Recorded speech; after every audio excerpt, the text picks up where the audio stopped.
මේ බයියෝන්ගේ ගුටි කෑවේ මුලින්ම ඔයානේ. ඔව්.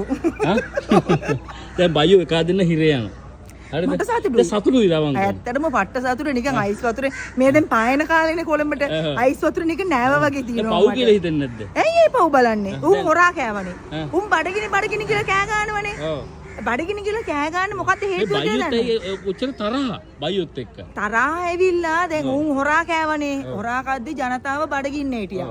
දැන් උන් ඇවිල්ලා බඩගින්නේ ඉන්නවා කියලා උන් කෑ ගන්නවනේ. උන්ට දැන් හොරා කන්න නෑනේ. ඒකින්දයි උන්ට ඇවිල්ලා කෑ ගන්න. ඔව්. දැන් ඔයා කියන අනුර කුමාර සානක හොඳයිද? හොඳ රට කරනවාද? ඈ? බෙස්ට්. හදවතින්මද කියන්නේ? හදවතින්.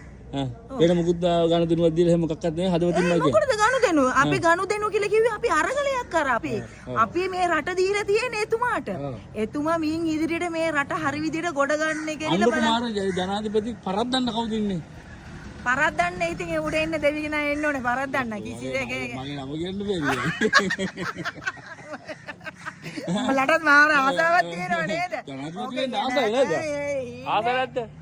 තීනෙන් කියන්නේ එපා.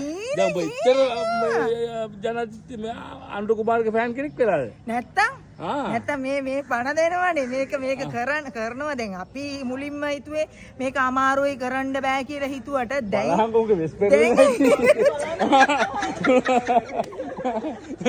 පේනවනේ නේ වෙස්පර්ල නැහැනේ දැන් අද නඩුවක් අපේ නඩුවක් අද ජනාධිපති ලේකම් කාර්යාලයේ නඩුව දැන් ආයිමත් එවල 2028ට ඔක කල් ගියා. ඒකනේ ජනාධිපති හොඳයිද?